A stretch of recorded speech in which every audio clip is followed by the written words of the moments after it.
Os bombardeios estratégicos durante a Segunda Guerra Mundial transformaram o conflito em uma guerra total, onde não apenas se atacavam objetivos militares, mas também infraestruturas-chave e cidades inteiras.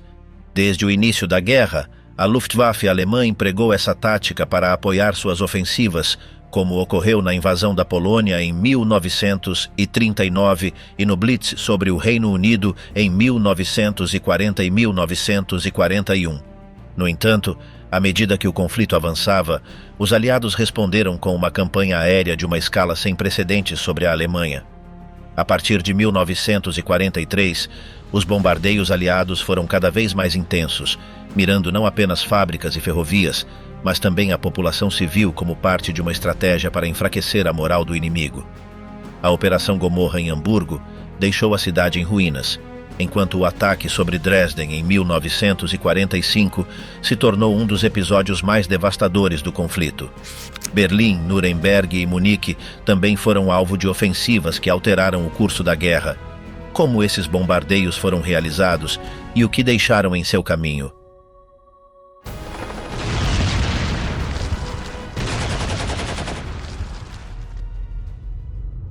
O inferno em Hamburgo, a Operação Gomorra.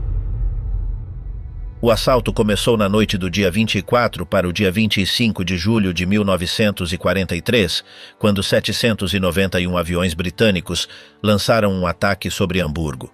A igreja de São Nicolau, localizada no coração da cidade, foi selecionada como alvo principal. No entanto, um grande número de explosivos impactou em zonas mais afastadas, ampliando consideravelmente a área de destruição. As chamas se propagaram com rapidez tanto pelo centro quanto pelos bairros de Hoheluft, Eimsbüttel e Altona. Algumas áreas periféricas do noroeste também sofreram o impacto. As autoridades encarregadas da defesa antiaérea estimaram em aproximadamente 20.000 as vítimas mortais. Durante a tarde do dia 25 de julho, 40 bombardeiros norte-americanos lançaram um ataque contra instalações portuárias, conseguindo afundar várias embarcações. Também foram afetadas fábricas especializadas na refinação de óleos minerais situadas nas proximidades. No dia seguinte, ao meio-dia, 71 aeronaves das USAF repetiram a ofensiva contra o porto, atingindo desta vez a central elétrica de Neuhof. Nessas duas incursões diurnas, reportou-se a morte de aproximadamente 150 civis. O quarto golpe dentro da Operação Gomorra ocorreu entre a noite do dia 26 e a madrugada do dia 27 de julho. Tratou-se de um ataque de hostilização no qual intervieram 6 aviões Mosquito britânicos, embora os danos materiais tenham sido reduzidos. O segundo grande assalto noturno da RAF foi realizado no dia 27 de julho de 1943, quando 739 aviões participaram de um devastador bombardeio sobre bairros localizados a leste do centro urbano. As chamas geradas pelas explosões, somadas a condições meteorológicas incomuns, deram origem a uma tempestade de fogo.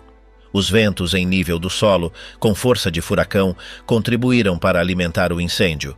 Rothenburg-Sort, Hammerbrook e Borgfelde ficaram praticamente arrasados. As chamas também causaram estragos em Hamm, Eilbeck, Hohenfelde, Barmbek e Wandsbek. Nesse ataque, cerca de 30.000 civis perderam a vida. O terceiro bombardeio de grande escala ocorreu na noite do dia 29 para o dia 30 de julho de 1943. Um total de 726 bombardeiros britânicos atacaram Barmbek, Uhlenhorst e Winterhude. Apesar dos incêndios provocados, não se gerou um fenômeno semelhante ao do dia 27 de julho. Embora Barmbek tivesse uma densidade populacional e de edificações semelhante à de Hammerbrook, as condições foram diferentes. O número exato de mortos não é conhecido com certeza, mas algumas fontes o situam em cerca de 1.000. A noite do dia 2 para o dia 3 de agosto marcou o 7º e último assalto da Operação Gomorra. Para essa ofensiva, a RAF mobilizou 740 aviões. Hamburgo foi bombardeada em meio a uma tempestade elétrica, o que afetou a precisão dos ataques.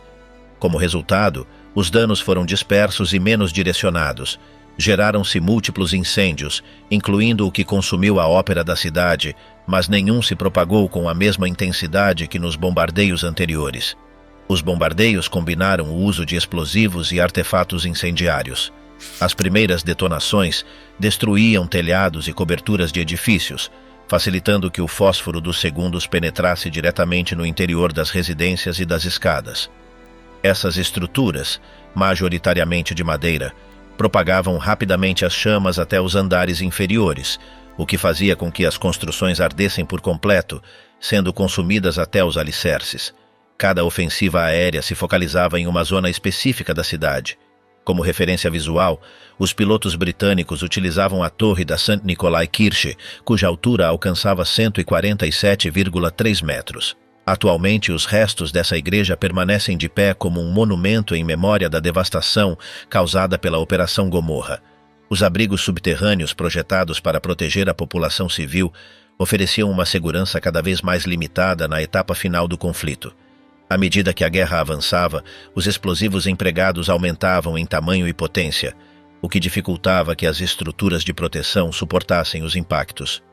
Além disso, a grande quantidade de incêndios gerou uma grave escassez de oxigênio no interior dos bunkers, o que levou à asfixia de inúmeras pessoas presas em seu interior. O número exato de vítimas da Operação Gomorra continua sendo incerto. Até o dia 30 de novembro de 1943, haviam sido recuperados 31.647 corpos, dos quais 15.802 puderam ser identificados. Os comandantes encarregados da defesa antiaérea estimaram naquele momento que o total de falecidos alcançava 35 mil. Pesquisas mais recentes apontam para um número próximo de 34 mil mortos e cerca de 150 mil feridos. Os abrigos mostraram-se insuficientes para garantir a segurança da população. Por isso, decidiu-se evacuar os habitantes daquelas áreas onde ainda era possível fazê-lo, como no caso de Barmbek. Todos aqueles que não participavam da produção de material bélico foram obrigados a abandonar a cidade. A maioria das crianças foi transferida para regiões rurais sob o programa Kinderlandversicherung, com o objetivo de afastá-las do perigo. Após os ataques, aproximadamente 900 mil residentes de Hamburgo tiveram que fugir e foram realocados em diferentes localidades, como Baviera, a atual Polônia e territórios da Alemanha Oriental. Dresden em chamas. Desde a primavera de 1944, Dresden experimentou um aumento na frequência dos alertas aéreos. O primeiro ataque ocorreu no dia 24 de agosto, quando bombardeiros direcionaram seus projéteis contra uma refinaria da Renania-Ossag em Freital-Birkigt e a indústria localizada em Dresden-Gittersee. Uma das explosões atingiu o bairro de Dresden-Coschütz. Segundo reportagens do jornal Sächsische Zeitung, esse ataque deixou um saldo de 241 mortos. No dia 7 de outubro de 1944, um grupo de 30 aviões norte-americanos lançou aproximadamente 80 toneladas de explosivos sobre a estação ferroviária de Friedrichstadt e a fábrica de armas Lehmann. Seu objetivo inicial era uma instalação de liquefação de carvão em Brux, atualmente Most, República Tcheca, mas ao não conseguir alcançá-la, desviaram o ataque. Algumas bombas atingiram Sivorstad, a oeste da Altstadt, causando a morte de 312 pessoas. Um novo ataque foi registrado no dia 16 de janeiro de 1945. Nessa ocasião, 133 bombardeiros norte-americanos lançaram ao longo do dia 279,8 toneladas de explosivos e 41,6 toneladas de bombas incendiárias sobre a estação de Friedrichstadt. Além disso, as explosões danificaram zonas de Dresden-Leutbau e Leutewitz. Como resultado da ofensiva, morreram 334 habitantes. As incursões aéreas enfraqueceram consideravelmente a defesa antiaérea da cidade. Na base de Dresden-Klotzsche, restavam apenas 30 aviões operacionais entre caças diurnos e noturnos, com escassos suprimentos de combustível. Apesar disso, naquele mesmo mês, as baterias antiaéreas foram enviadas para a frente oriental. As más condições meteorológicas levaram os Estados Unidos a ceder o comando do primeiro ataque à RAF britânica. Planejou-se uma ofensiva em duas fases separadas por 3 horas, com a intenção de que o segundo golpe atingisse as equipes de resgate que tentassem apagar os incêndios provocados na primeira investida. Paralelamente, outras cidades como Magdeburgo, Nuremberg, Bonn, Berlim e Misburg seriam atacadas para confundir as forças alemãs. Às 17h20 do dia 13 de fevereiro de 1945, um esquadrão de Avro Lancasters decolou do Reino Unido em direção a Dresden, percorrendo mais de 1.100 quilômetros. Sua missão consistia em iluminar a cidade com sinalizadores de magnésio lançados em paraquedas, aos quais os alemães chamavam de árvores de Natal. Esses aviões, conhecidos como Pathfinder, marcavam a zona para os bombardeiros seguintes. Em seguida, decolaram vários de Havilland Mosquitos com a tarefa de sinalizar os pontos estratégicos usando marcadores de 1000 libras. Esses artefatos produziam um intenso brilho vermelho, servindo de guia para os bombardeiros.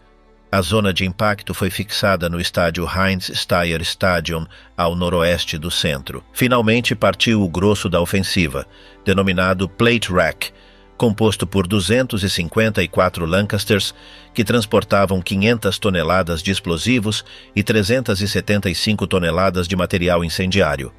No total, carregavam 200.000 dispositivos incendiários e bombas de entre 500 e 4.000 libras, incluindo as conhecidas Blockbuster de 2 toneladas, capazes de arrasar um quarteirão inteiro de edifícios. Os aviões ingressaram no espaço aéreo francês cruzando o rio Somme e posteriormente entraram na Alemanha pela zona norte de Köln. Às 22h, a unidade que se dirigia a Berlim separou-se do comboio principal. Nesse momento, 10 Lancasters haviam sofrido danos que lhes impediram de continuar, deixando 244 aeronaves a caminho de Dresden, a Florença do Elba. Às 21h51 da terça-feira de Carnaval, dia 13 de fevereiro de 1945, Dresden voltou a escutar um alerta antiaéreo, o de número 175 desde o início da guerra. A noite estava clara, sem traços de nuvens. Os cidadãos apressaram-se em buscar abrigo, dirigindo-se a porões de residências ou aos poucos bunkers ainda disponíveis. Por volta das 22h03, os bombardeiros britânicos Pathfinder iluminaram o centro urbano com seus sinalizadores. 2 minutos depois, 9 mosquitos marcaram os alvos com sinais vermelhos sobre o estádio. Às 22h14, as primeiras bombas atingiram a cidade.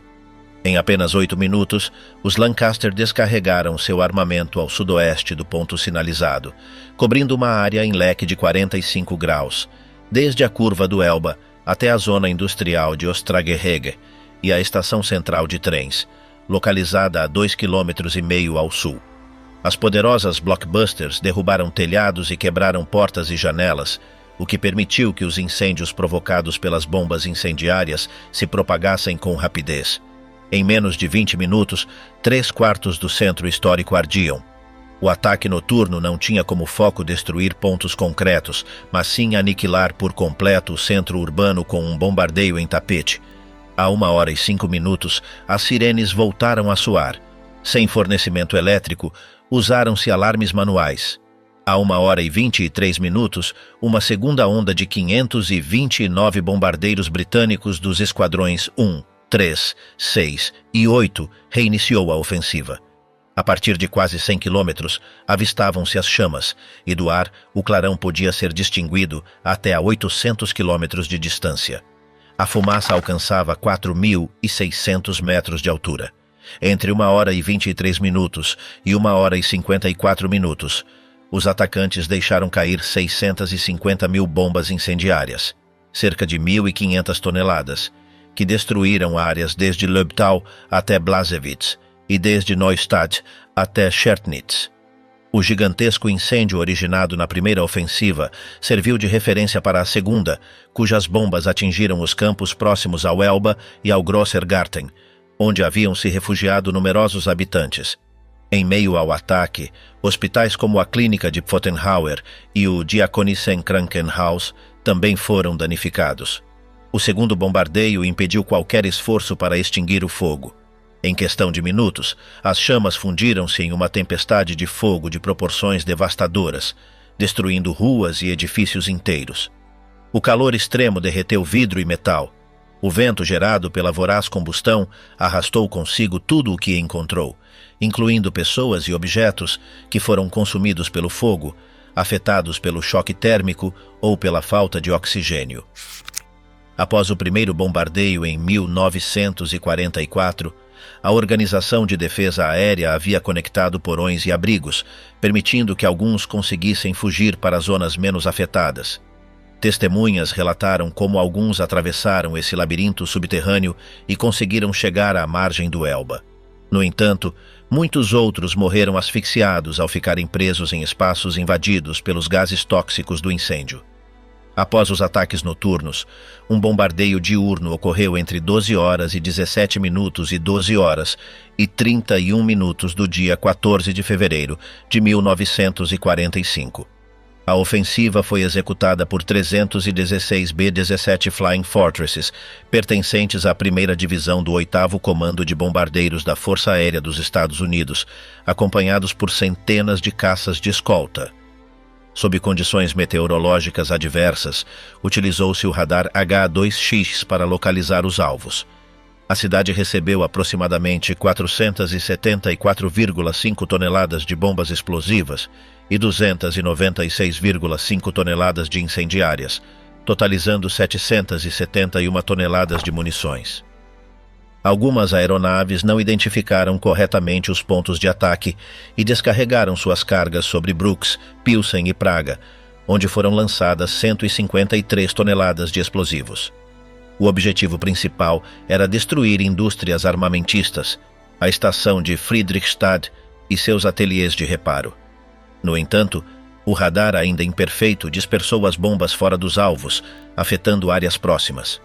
A 35 quilômetros, em Neustadt em Sachsen, as cinzas dos incêndios caíram como chuva após os bombardeios noturnos.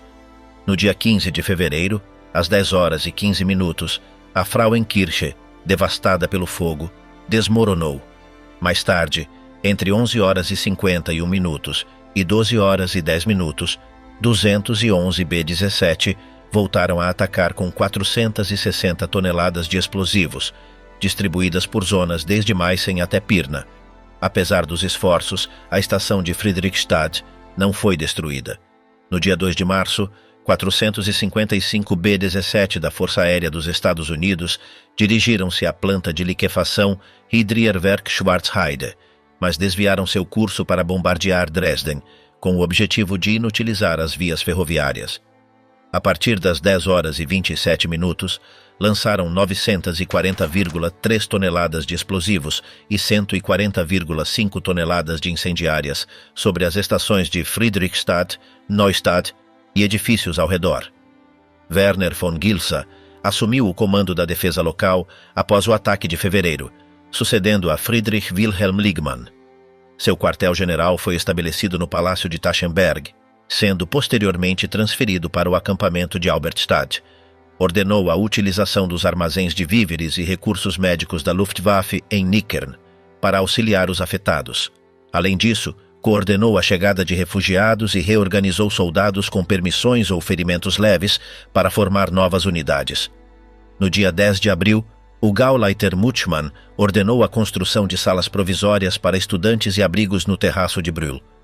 O último bombardeio ocorreu no dia 17 de abril, com 572 aviões da 8ª Força Aérea dos Estados Unidos. Foram lançadas 1.526,4 toneladas de explosivos e 164,5 toneladas de incendiárias sobre as estações, junto com 28 toneladas adicionais sobre uma fábrica não identificada. Essa ofensiva interrompeu definitivamente o tráfego ferroviário na cidade. O regime nazista aproveitou a destruição para reforçar as defesas com os últimos sobreviventes. No dia 14 de abril, Mutschmann declarou oficialmente a Fortaleza de Dresden. No dia 23 de abril, a RAF lançou 40 mil panfletos de propaganda sobre a cidade. Após a capitulação de Berlim no dia 2 de maio, Gilsa dissolveu a defesa de Dresden e iniciou a evacuação. Grupos dispersos continuaram a resistência até a rendição incondicional no dia 8 de maio de 1945, quando o Exército Vermelho tomou a cidade por completo. Dresden, em sua zona central, abrigava uma grande quantidade de residentes e combinava construções comerciais com edificações históricas. Após os ataques, a Altstadt ficou quase completamente envolvida pelas chamas. Embora algumas estruturas tenham conseguido permanecer de pé, sofreram graves danos. Zonas como Sevorstadt, Johannstadt e Sydforstadt foram devastadas, enquanto em Michten, Strehlen e Gruna a destruição também foi significativa.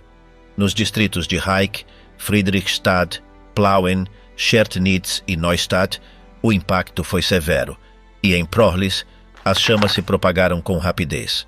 Ao longo das ruas Schandauer e Bodenbacher Straße, aproximadamente 800 edifícios, que abrigavam cerca de 7.000 lares, além de oficinas e fábricas, foram reduzidos a escombros. O bombardeio provocou a perda de notáveis construções do período barroco tardio, como a Semperoper, a Frauenkirche, o Palácio e a Sophiekirche. Anos depois, sob o governo da RDA, várias estruturas danificadas foram demolidas, embora algumas ruínas tenham sido preservadas como lembrança do desastre. Apesar de as incursões noturnas não terem como alvo específico as indústrias de armamento, quase 70% do setor manufatureiro da cidade foi destruído. Da mesma forma, serviços essenciais como eletricidade, gás e água foram gravemente afetados. Das 222.000 moradias existentes, entre 60.000 e 75.000 foram completamente arrasadas, 18.000 ficaram com danos graves e 81.000 sofreram danos menores. Cerca de 30% dos estabelecimentos comerciais ficaram fora de funcionamento.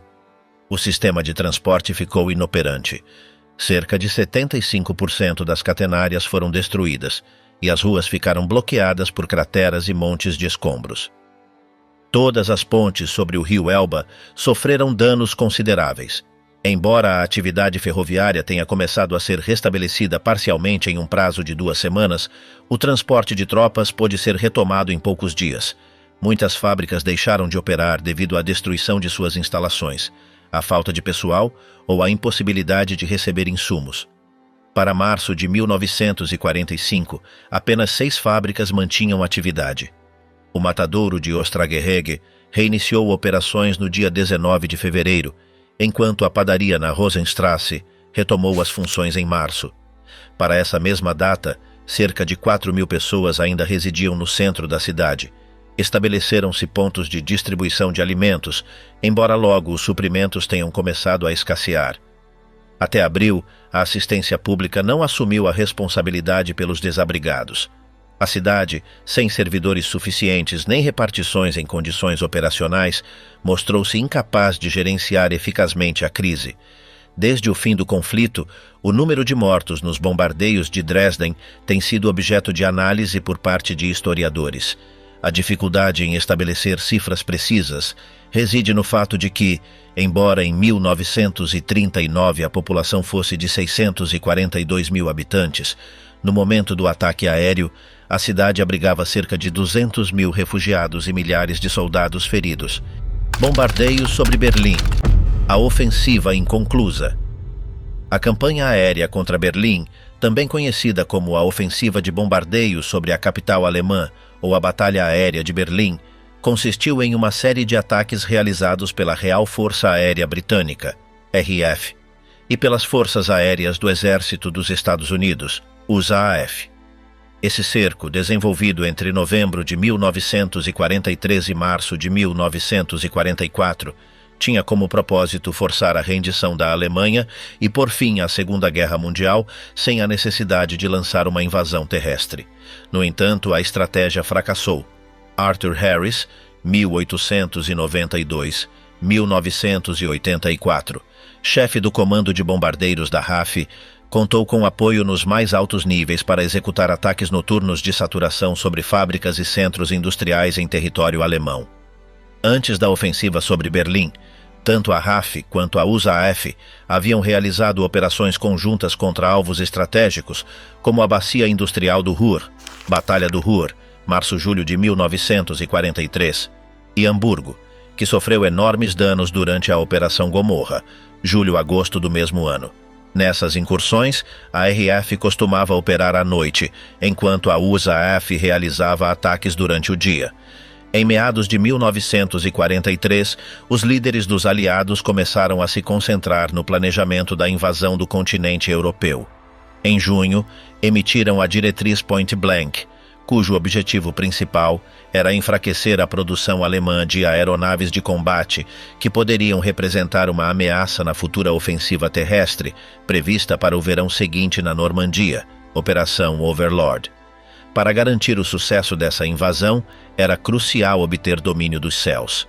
No entanto, Harris duvidava da eficácia dos bombardeios seletivos contra instalações-chave, como fábricas de armamento. Seu ceticismo ficou evidente nas incursões da USAF sobre Schweinfurt e Regensburg.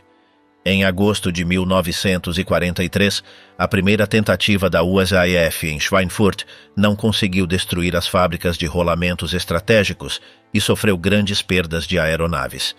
Porém, em outubro, um novo ataque obteve melhores resultados. Berlim abrigava indústrias bélicas essenciais, o que levou Harris a propor uma tática de bombardeio mais generalizada, em vez de ataques dirigidos a pontos específicos. Além disso, a cidade desempenhava um papel fundamental no transporte e era um símbolo-chave do poder alemão. O comandante britânico sustentava que uma série de incursões aéreas maciças sobre Berlim poderia forçar a Alemanha a se render, eliminando a necessidade de realizar uma campanha terrestre cara e prolongada. Entretanto, o plano apresentava várias desvantagens. Berlim era significativamente mais extensa que outras cidades previamente atacadas, o que implicava a necessidade de bombardeios constantes para causar danos consideráveis. Ciente disso, Harris solicitou uma frota de 6.000 bombardeiros, mas esse número nunca esteve disponível. Em seu ponto máximo, a RAF e a USAF juntas contavam com aproximadamente 3.000 aviões de bombardeio. Além disso, a defesa aérea de Berlim era formidável, com mais de 100 baterias antiaéreas protegendo a cidade. O historiador M. Hastings descreve Berlim como o complexo urbano-industrial mais extenso e melhor defendido da Europa. Segundo R. Neylands, a capital alemã apresentava enormes desafios para os atacantes. Sua localização no interior do território inimigo, sua proximidade com a fronteira oriental e seu tamanho considerável dificultavam a navegação e a identificação de alvos específicos. Uma das maiores dificuldades em 1943 era a autonomia insuficiente dos aviões de combate aliados, o que impedia que escoltassem os bombardeiros até os alvos mais profundos dentro da Alemanha. Outro fator-chave era que campanhas anteriores, como o ataque com 1.000 aviões contra a Colônia em 1942, não conseguiram enfraquecer a moral da população, apesar do grande número de vítimas e da destruição generalizada. Isso já havia sido observado quando os alemães atacaram cidades britânicas e Londres no início do conflito. Mesmo que a população alemã chegasse a se desmoralizar, o controle rígido do Estado totalitário tornava improvável que influenciasse decisões políticas. Apesar desses desafios, o Estado-Maior Conjunto aprovou a estratégia de Harris e autorizou o envio de bombardeiros sobre Berlim. A USAF, que priorizava alvos como a infraestrutura petrolífera alemã, só se juntou às incursões na fase final da ofensiva. Em consequência, a RAF realizou a maior parte dos ataques sozinha, confiando que sua ofensiva aérea subjugaria a cidade apelidada de Grande B. O avião mais potente da RAF era o Lancaster, um bombardeiro de 4 motores com capacidade para transportar até 6.350 quilos de explosivos. Também foram utilizados outros modelos como os Halifax e Stirling.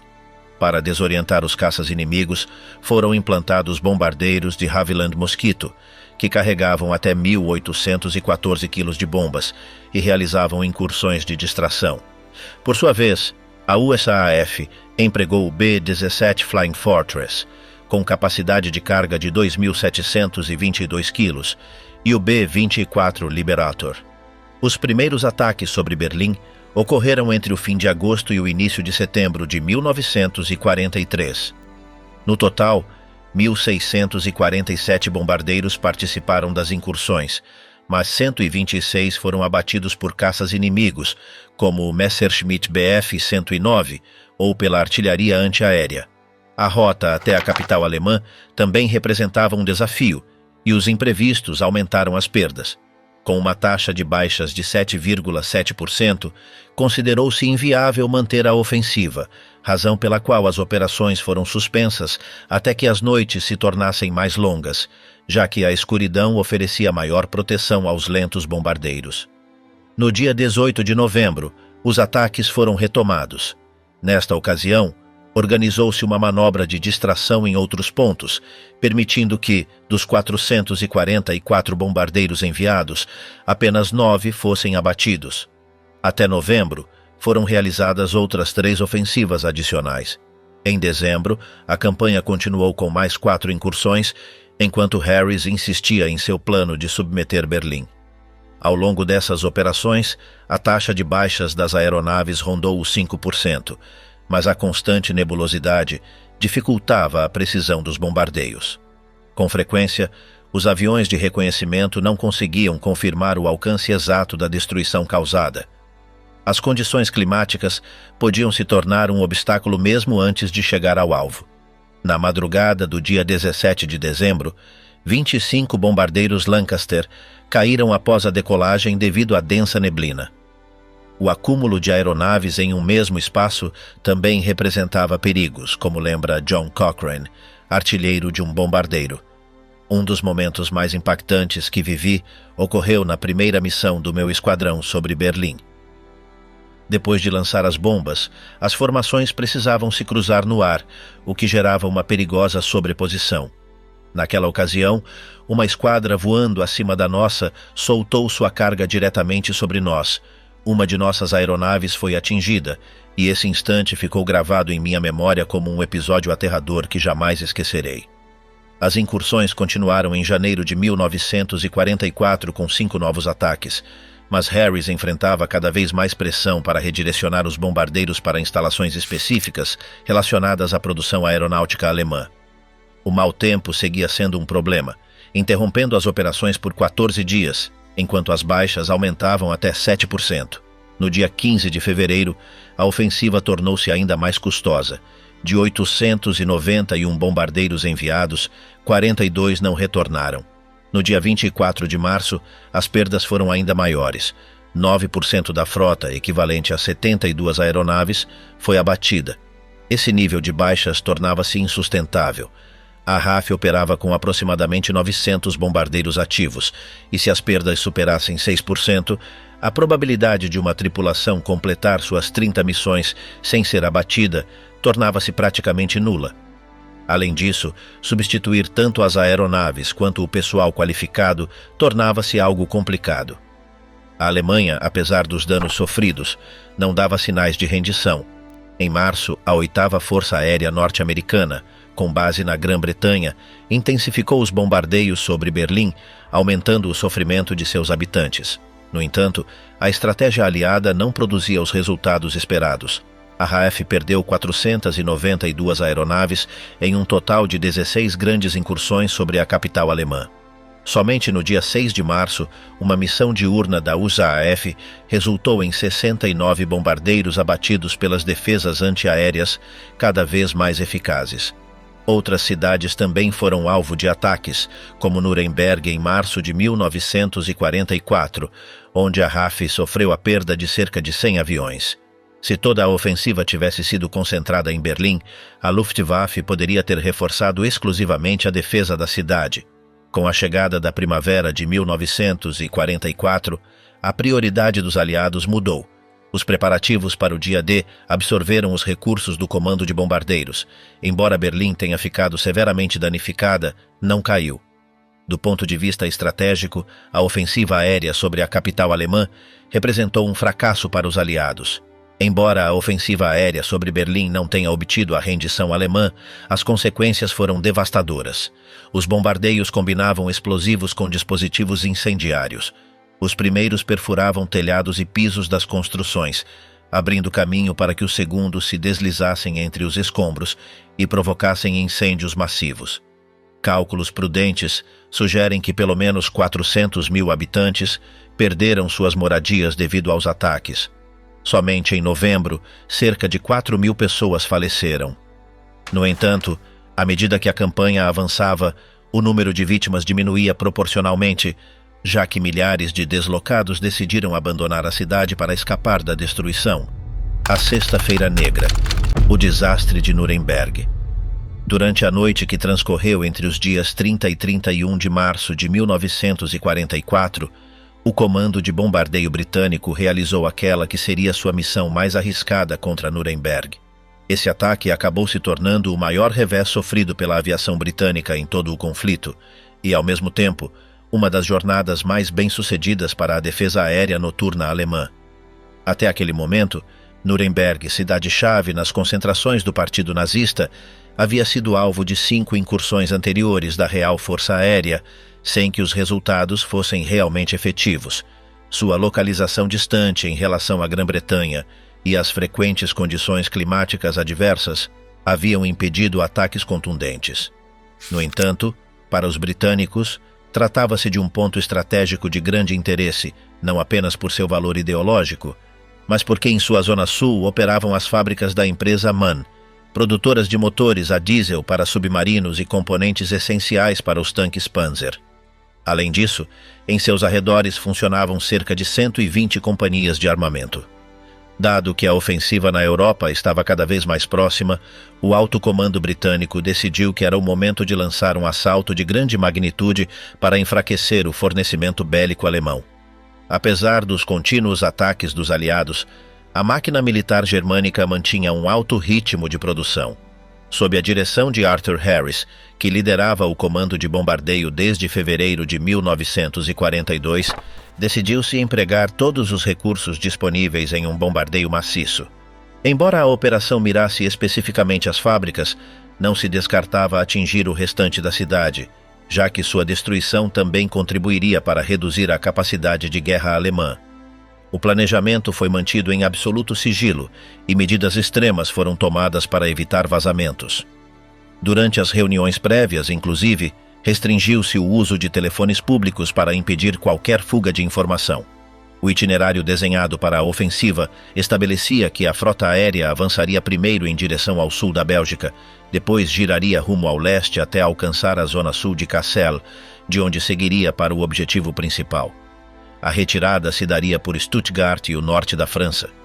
Esse trecho final representava o maior perigo, pois atravessava uma área fortemente vigiada pelos caças noturnos alemães que certamente estariam em alerta máximo. Um dos elementos-chave para o sucesso da operação foi a estratégia de distração. Diversas unidades, em sua maioria aviões Mosquito especializados em marcar alvos, e 50 Halifax, foram ordenados a deslocar-se rumo ao norte para enganar as defesas alemãs quanto ao verdadeiro destino da missão.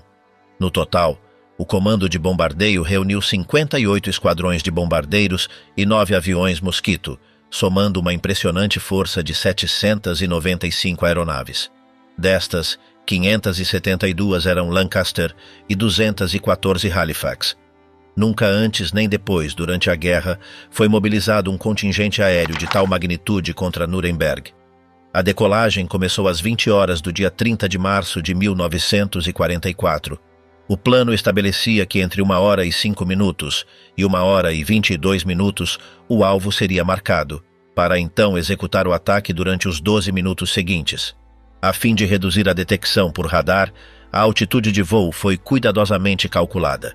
Ao sair da costa britânica, a frota manter-se-ia a 600 metros de altura, ascendendo gradualmente até 2.400 metros ao cruzar a Bélgica.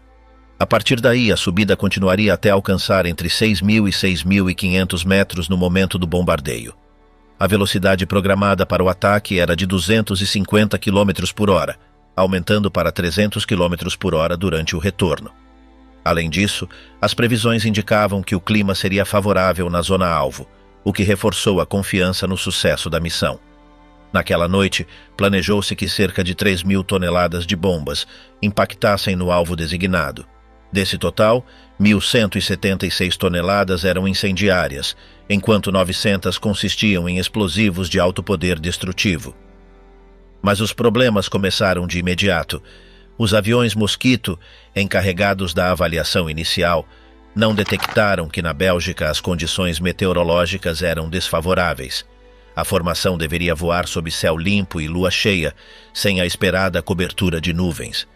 Apesar disso, os bombardeiros avançaram a velocidade constante dentro do espaço inimigo. Do outro lado, os controladores da Luftwaffe não se deixaram enganar. Quando o primeiro bombardeiro foi atingido por fogo antiaéreo nas proximidades de Liege, os alemães deduziram que uma formação tão compacta só poderia estar se dirigindo para o leste. Com rapidez, colocaram em alerta todos os esquadrões de caça noturna. Os pilotos britânicos não demoraram a notar a eficiência de seus oponentes. No trecho de 72 quilômetros entre a fronteira alemã e o rio Reno, a RAF perdeu 10 aviões, Lancaster, 2 Halifax e outros 2 aparelhos sofreram danos graves. A missão mal estava começando. O panorama se tornou ainda mais desanimador com um fenômeno inesperado. Normalmente as trilhas de condensação aparecem acima dos 7.600 metros, mas, nesta ocasião, começaram a se formar entre os 5.700 e 6.000 metros, exatamente na altitude dos bombardeiros britânicos. A lua cheia as iluminava, transformando-os em alvos fáceis. Enquanto isso, os aliados desconheciam que a Luftwaffe havia equipado seus caças com um sistema inovador. 2 canhões de 20 milímetros instalados em ângulo de 80 graus no fuselagem. Isso permitia aos pilotos atacar por baixo, sem serem detectados pelos artilheiros do bombardeiro. Atiravam nos motores internos, onde se encontravam os depósitos de combustível. O novo método mostrou-se devastador. Em uma única missão, 2 tripulações da Luftwaffe destruíram 4 bombardeiros com apenas 56 projéteis. Por sua vez, o asa-alemão Martin Becker, que ao final da guerra teria 58 abates, derrubou 6 aviões em apenas 30 minutos sobre a região do Ruhr. Quando a formação alcançou o ponto de giro ao sul, já haviam perdido 41 Lancaster e 18 Halifax em apenas 1 hora. Jamais a RAF havia registrado tantas baixas em tão pouco tempo. Ainda faltavam cerca de 20 minutos para o objetivo, quando vários bombardeiros cometeram um erro fatal. Giraram antes da hora e em menor altitude do que a prevista. Os caças alemães aproveitaram a confusão e derrubaram mais 10. A 45 quilômetros do destino, a situação piorou. Uma densa camada de nuvens, com uma faixa entre 600 e 3.500 metros, complicou a visibilidade. Alguns responsáveis por marcar o alvo se desorientaram e atacaram uma população equivocada. Durante essa fase, 39 bombardeiros foram destruídos na aproximação e sobre a zona do ataque. No início do bombardeio, a força atacante já havia perdido 79 aviões, devido aos caças inimigos, e 82 no total, considerando as baterias antiaéreas. De todas as tripulações abatidas, apenas uma conseguiu sobreviver. Apesar das perdas, 512 aviões conseguiram lançar suas bombas, mas sem efetividade. Na volta, os britânicos enfrentaram um vento contrário, o que reduziu a velocidade dos aviões, dificultando também a perseguição dos caças alemães. No entanto, a Luftwaffe continuou causando estragos. 3 aviões foram abatidos antes de deixar a Alemanha, enquanto outros 7 caíram perto do canal. Entre eles, o último abate de Becker naquela missão, que perseguiu os bombardeiros até ficar quase sem combustível.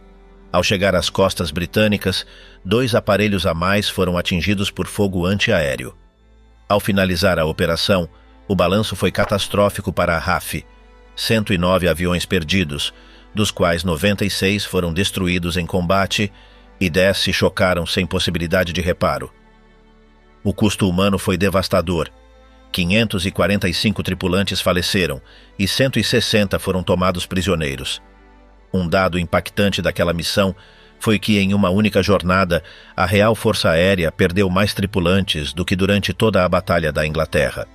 Em contraste, os caças noturnos alemães sofreram apenas a baixa de 10 aviões e somente 11 de seus pilotos morreram em combate.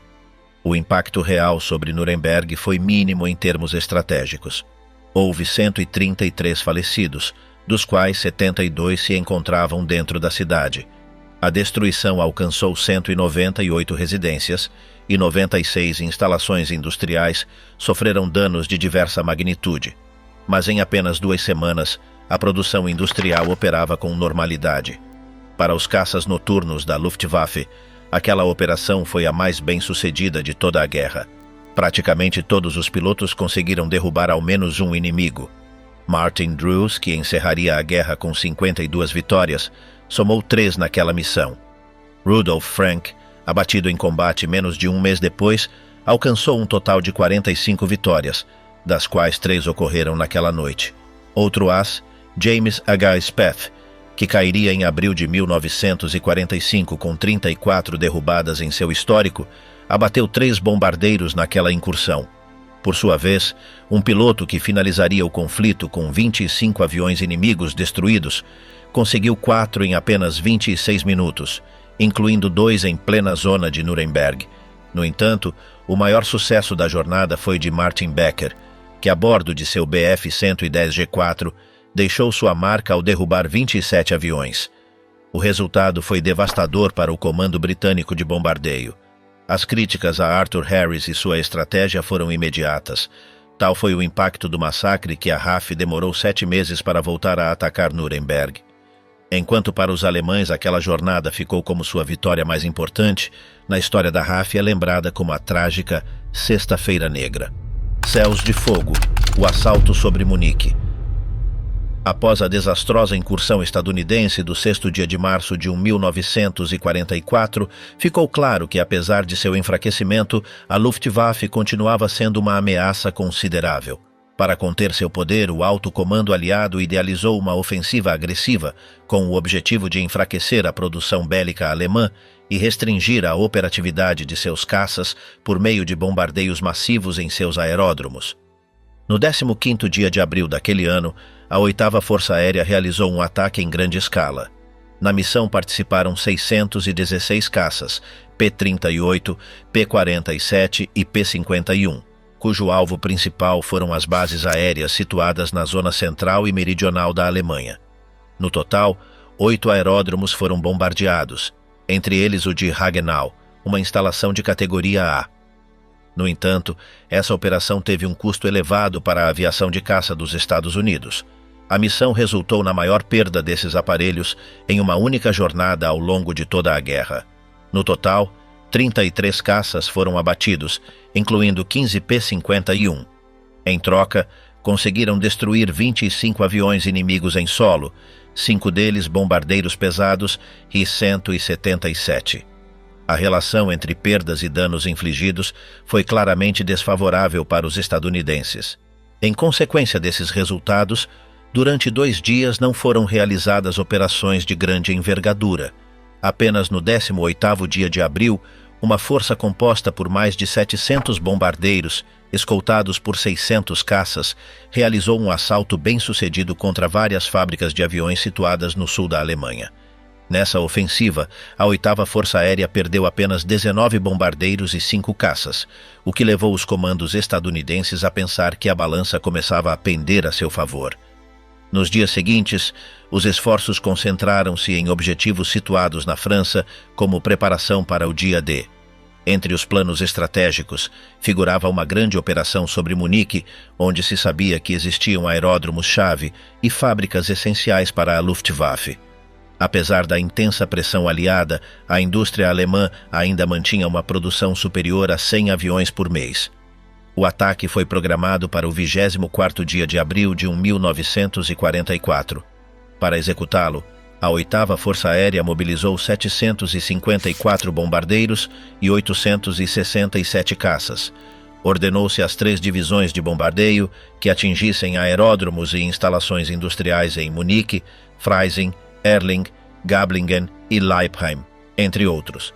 Um dos objetivos mais importantes era o complexo da Dornier em Oberpfaffenhofen, onde eram fabricados os caças do 335. Também foi planejada uma ofensiva sobre Lechfeld, onde estavam estacionados os avançados Mi-262, além de uma planta fundamental na produção de motores a jato. Um dos principais problemas era a cobertura de escolta. Os caças P-47 e Spitfire não dispunham de autonomia suficiente para garantir proteção em todo o trajeto. Apenas 5 esquadrões de P-51 podiam cobrir o trecho desde Stuttgart até Munique, com retorno por Frankfurt. Para maximizar a segurança, A cobertura aérea foi escalonada e dividida em diferentes setores. Do lado alemão, a defesa da Luftflotte Reich era composta pelos grupos de caça JG 1, 3, 5, 11, 27, 50 e 13-106, além de uma unidade da JG 301, junto com elementos dos esquadrões ZG 26 e ZG 76. Também se somou um destacamento temporário da terceira ala da JG 26, pertencente à Luftflotte 3. No total, mais de 275 caças monomotores e 40 bimotores estavam prontos para a defesa. O modelo mais presente na zona de Munique era o Bf-109G6, embora também operassem algumas unidades do Bf-109G5. Adicionalmente, uma força experimental de bombardeiros de ataque, composta por FW-190A7 fortemente armados e blindados, foi preparada para a batalha. A esses se somavam aproximadamente 25 Mi-110 G2 e 12 Mi-410A1. A rota de ataque escolhida era a mais direta, porém também a mais perigosa. Os bombardeiros aliados deveriam atravessar um corredor densamente protegido por baterias antiaéreas, que se estendia desde Augsburg até Munique. Posteriormente, girariam para o norte e o oeste para alcançar seus objetivos ao norte do Lago de Constança, enfrentando uma densa cortina de fogo antiaéreo entre Munique e Mannheim.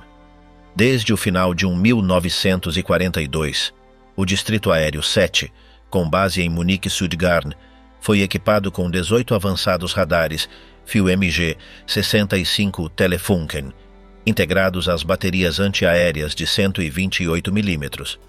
Para abril de 1944, a defesa antiaérea de Munique incluía quase 600 baterias de calibres entre 37 e 128 mm, sob a direção da 4ª Brigada Antiaérea, que era composta por 3 regimentos Flak e 2 unidades de refletores para detecção noturna. Outro problema derivado do alcance limitado dos escoltas foi a necessidade de dividir as 2 primeiras divisões de bombardeiros a oeste de Stuttgart, devido a seus objetivos diferenciados. No entanto, essa manobra não esteve isenta de falhas, já que um erro na coordenação provocou uma separação de mais de 10 milhas entre 2 grupos da primeira divisão por volta do meio-dia, quando executavam manobras em zigue-zague a velocidades diferentes. As forças de vigilância alemãs, sempre atentas, detectaram essa fratura na formação. Um grupo se dirigiu a Erding e o outro a Oberpfaffenhofen. Imediatamente, os caças da JG-1 e da JG-11 foram enviados de Augsburg para interceptá-los, entrando em combate a partir da 1h post-Meridian. Pouco depois, juntaram-se à ofensiva aviões da JG-3 e JG-2, que conseguiram os primeiros abates. Durante esse enfrentamento, o capitão Hermann Stigler, comandante da 3ª Unidade da JG-26 e com 42 vitórias confirmadas, liderou um esquadrão de 30 Bf-109 G6U4 contra os bombardeiros B-27. Seus canhões MK-108 de 30 mm no nariz e os 2 MG-151-20 de 20 mm sob as asas demonstraram uma eficácia letal. Durante cerca de 15 minutos, os B-27, sem cobertura de escolta, sofreram grandes perdas.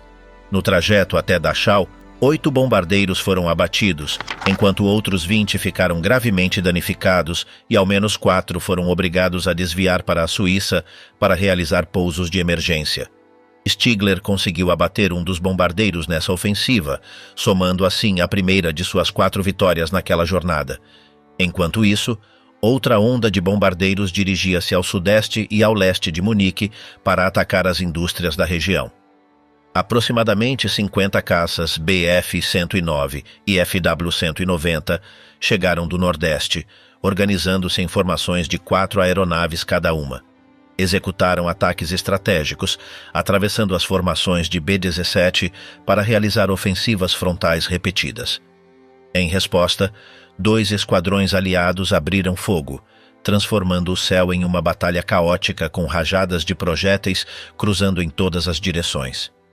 Em meio à contenda, os alemães conseguiram abater 3 bombardeiros adicionais e vários caças, enquanto outros 5 bombardeiros foram destruídos pelo fogo antiaéreo alemão. No entanto, também sofreram uma baixa significativa. O as Frank Schweiger, líder da primeira esquadrilha da JG-3 e com 56 vitórias confirmadas, foi atingido pelo fogo de um P-51. Embora tenha conseguido pousar forçadamente, foi atacado em solo e faleceu pouco depois, sendo essa a perda mais destacada do lado alemão naquele dia. Durante a mesma ofensiva, o capitão Robert Woody, do 354º Esquadrão de Caça da Força Aérea dos Estados Unidos, encontrou-se em desvantagem numérica ao enfrentar sozinho vários caças alemães que hostilizavam os bombardeiros aliados. Apesar da situação, conseguiu abater 4 aviões inimigos, o que lhe valeu a cruz por serviço distinto no 10º dia de maio. No entanto, o pior ainda estava por acontecer. Enquanto os bombardeiros completavam sua curva rumo ao sudoeste e depois ao oeste, uma falta de coordenação provocou que algumas formações ficassem sem escolta de caças. Aproveitando essa vulnerabilidade, a 6ª ala da JG-2, que havia aguardado pacientemente, lançou-se contra os B-17 localizados ao sul e sudoeste de Munique, conseguindo derrubar 2 deles. Enquanto isso, mais de 200 bombardeiros realizavam ataques contra Oberpfaffenhofen e Luxemburg. Em paralelo, em um ponto mais a oeste, perto de Augsburg, desencadeou-se um feroz confronto aéreo, no qual intervieram as forças da JG-3 e da JG-2. Nesse combate, ao menos 8 caças estadunidenses e 9 bombardeiros foram abatidos. Apesar das perdas sofridas na batalha, a 2ª Divisão de Bombardeiros, que contava com sólido apoio de escoltas P-51, conseguiu completar sua missão com êxito. No entanto, os enfrentamentos continuaram além de Mengen, ao oeste, enquanto as formações aliadas tentavam se reagrupar e recebiam o apoio de mais caças provenientes da retaguarda. Os combates e bombardeios sobre os alvos estratégicos se estenderam até depois das 2h30 post-meridiem. A 3ª ala da JG-26 destacou-se nos enfrentamentos ao sul e ao oeste, conseguindo derrubar 8 bombardeiros e um caça sem perder nenhum de seus pilotos, sendo a única unidade alemã que não sofreu baixas naquele dia. A JG-1, por outro lado, teve um desempenho menos favorável, perdendo 15 aviões, enquanto a JG-301 perdeu outros 9.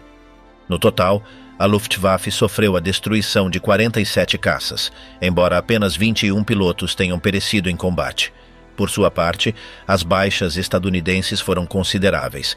40 bombardeiros abatidos, dos quais 27 caíram na área de Oberpfaffenhofen, além da perda de 17 caças, todos eles P-51. Além disso, 257 B-17 sofreram danos de diversa gravidade e ao menos 12 bombardeiros foram obrigados a pousar em aeródromos distantes da Grã-Bretanha devido aos danos sofridos na missão. Apesar das baixas, os bombardeios causaram estragos. As instalações da Dornier em Oberpfaffenhofen ficaram devastadas, com a destruição de 9 aparelhos do 335. Em Erling, o 350º Grupo de Bombardeio conseguiu destruir os 3 hangares principais da base, o que deixou a instalação fora de serviço durante mais de um mês. Por outro lado, o aeródromo de Grill, perto de Augsburg, sofreu danos severos, estimados em 50% de sua capacidade operativa. Nesse ataque, a casa do comandante do campo foi atingida, causando a morte de seus 4 filhos. Enquanto isso, em Leber, 8 alojamentos foram completamente destruídos pelo bombardeio. Segundo registros alemães, mais de 50 aviões em solo foram destruídos, em sua maioria bombardeiros de tamanho médio. Apesar do impacto sobre algumas fábricas, a produção industrial alemã conseguiu manter-se estável, salvo no caso do 335, cuja fabricação sofreu um golpe significativo devido à magnitude dos danos. Os bombardeios estratégicos aliados sobre a Alemanha nazista tiveram o propósito de enfraquecer sua capacidade industrial e afetar a moral da população. Desde a Operação Gomorra em Hamburgo, em 1943, até a destruição de Dresden em 1945, as principais cidades alemãs foram alvo de ataques aéreos massivos. Berlim, Nuremberg e Munique também sofreram ofensivas que destruíram fábricas, ferrovias e zonas residenciais. Apesar da devastação, a máquina de guerra alemã continuou operando até os últimos meses da guerra. As defesas antiaéreas tentaram responder, mas a superioridade aérea aliada tornou impossível deter os ataques. Milhões de pessoas foram deslocadas e centenas de milhares morreram nos bombardeios ou por suas consequências, como a falta de abrigo e suprimentos. Embora esses ataques não tenham conseguido uma rendição imediata, contribuíram para o colapso da infraestrutura do Terceiro Reich e para a queda final da Alemanha em maio de 1945. Ao mesmo tempo, deixaram um legado de destruição que marcou a história da guerra e levantou debates sobre o impacto dos bombardeios na população civil.